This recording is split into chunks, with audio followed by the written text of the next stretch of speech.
बिस्मिल्लाहिर्रहमानिर्रहीम। अस्सलाम वालेकुम। आज की कहानी शुरू करने से पहले गुजारिश है कि प्लीज़ मेरे चैनल को सब्सक्राइब कर दें। आज की कहानी बहुत अहम है हर नए शादीशुदा जोड़े के लिए, जो जज्बात में आकर हकीकत जाने बगैर ही बहुत बड़े बड़े फैसले मिनटों में कर लेते हैं, मगर जब हकीकत सामने आती है तब तक बहुत देर हो चुकी होती है और तब सिर्फ पछतावा ही रह जाता है। ये कहानी है ईमान और अब्दुल्ला की, जिनकी कम उम्री में शादी कर दी गई। सब कुछ ठीक चल रहा था, वो दोनों ही खुश थे, मगर शादी की पहली ही रात ईमान को अतिया और जुल्फ़कार की 4 बेटियां थीं। अतिया खुद भी पढ़ी लिखी, सुलझी और सलीका खातून थी। उसने अपनी चारों बेटियों की तरबियत भी बड़े अच्छे अंदाज में की थी। वो चारों ही निहायत नेक और फर्माबरदार थीं। आजकल के दौर में अपनी बच्चियों को मुआशरे में तेज़ी से फैलती बुराइयों से बचाना ही असल तरबियत है। सबसे बड़ी ईमान, जिसकी उम्र अभी बामुश्किल 19 साल थी, जबकि सबसे छोटी बेटी भी 11 साल की हो चुकी थी। अतिया और जुल्फ़िकार दोनों को ईमान की शादी की फ़िक्र लाहक हो गई, क्योंकि अतिया के बकौल बच्चों की, खसूसन बेटियों की शादी जल्दी कर देनी चाहिए। सो इसीलिए उसने जुल्फ़िकार से मशवरा किया। उसने भी इत्तफ़ाक़ किया अपनी बीवी की बात से। अब मसला ये था कि रिश्ता कहाँ किया जाए। अपने ख़ानदान में कई ऐसे लोग थे जो अतिया की बेटी से रिश्ता करने के ख्वाहिशमंद थे, मगर कई ऐसे भी थे जो खुद तो अपनी बच्चियों की तरबियत अच्छे तरीके से ना कर सके, उन्हें संभाल ना सके और अतिया की बेटियों से हसद करने लगे। और कुछ ख़वातीन तो बस इसी टोह में रहती कि उनके घर की कोई बात उनके हाथ लगे और वो राय का पहाड़ बनाकर उसे दुनिया के सामने रखते। खैर, ये सब तो चलता रहा। उन्हीं दिनों अतिया की बहन अपने बेटे का रिश्ता लिए उनके घर चली आई।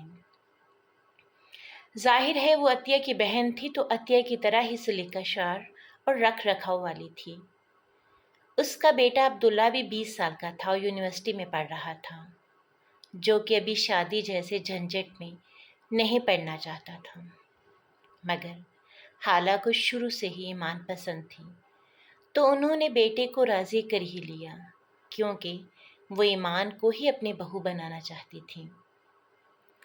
जी तो झट मंगनी और पट ब्याह वाला मामला हुआ और यूं ईमान अब्दुल्ला की दुल्हन बने हाला के घर चली आई। 3-4 घंटे का सफ़र तय करके वो अपने ससुराल पहुंची तो काफ़ी थक चुकी थी। एक तो वो थी भी नाजुक सी, सुबह से खाली पेट, परेशानी और घर वालों से जुदाई जैसी तकलीफ़ ने कुछ खाने भी न दिया। हालांकि अतिया और ईमान की बहनों ने उसे बहुत कहा कि कुछ खा पी ले, मगर ईमान के हलक से निवाला तक न उतरा। अब ससुराल में पहुंचकर जब रस्मों का सिलसिला शुरू हुआ तो हर कोई अपने अपने अरमान पूरे करने में लग गया, जबकि ईमान बेचारी थकन से चूर थी। तभी अचानक एक शोर उठा, दुल्हन गिर गई, दुल्हन गिर गई। सब लोग जो रस्मों और हल्ला गुल्ला करने में मसरूफ़ थे, अचानक से सबको चुप लग गई। सबसे पहले हाला ही आगे बढ़ी, जबकि ईमान होशो हवास से बेगाना ज़मीन पर पड़ी थी। दुल्हा अब्दुल्ला भी हक्का बक्का खड़ा था कि अब क्या करे, जबकि जुर्मट बनाए लोगों में चहमगोइयाँ होने लगीं और कुछ हासिद खवातीन अपने दिल की भड़ास निकालने लगीं। हाला पानी के छींटे मार मार कर ईमान को होश में लाने की कोशिश कर रही थी। अब्दुल्ला भी परेशान सा खड़ा था, जब अचानक उसे अपने करीब से एक आवाज़ आई, हमें तो पहले ही ये बात खटक रही थी भई, इतनी जल्दी में झटपट शादी, कोई तो वजह होगी। قریبی رشتہ داروں میں سے ہی ایک آنٹی تھیں جو عبداللہ کے کانوں میں زہر انڈیل رہی تھیں۔ ہاں، شک تو مجھے بھی تھا کہ اتنی کم عمری میں شادی، اور وہ بھی اتنی آنن فانن، کوئی تو چکر ہوگا، ضرور لڑکی کا کسی کے ساتھ کوئی چکر ہوگا۔ جبکہ عبداللہ کے کان سائیں سائیں کرنے لگے، اسے یہ باتیں سچ لگ رہی تھیں، تبھی اسے اپنی ماں کی آواز سنائی نہیں دے رہی تھی۔ عبداللہ اٹھاؤ، دلہن کو ہسپتال لے کر جانا ہے، خالہ نے تقریباً چیختے ہوئے کہا، مگر عبداللہ بجائے ایمان کی طرف آنے کے کمرے میں چلا گیا، جبکہ خالہ نے اپنی بیٹیوں کی مدد سے ایمان کو اٹھایا اور ہسپتال لے گئی۔ پہلے ایمان کی صحت تھی، آ کر عبداللہ سے نپٹ لوں گی، یہ کہہ کر خالہ ہسپتال چلی گئی۔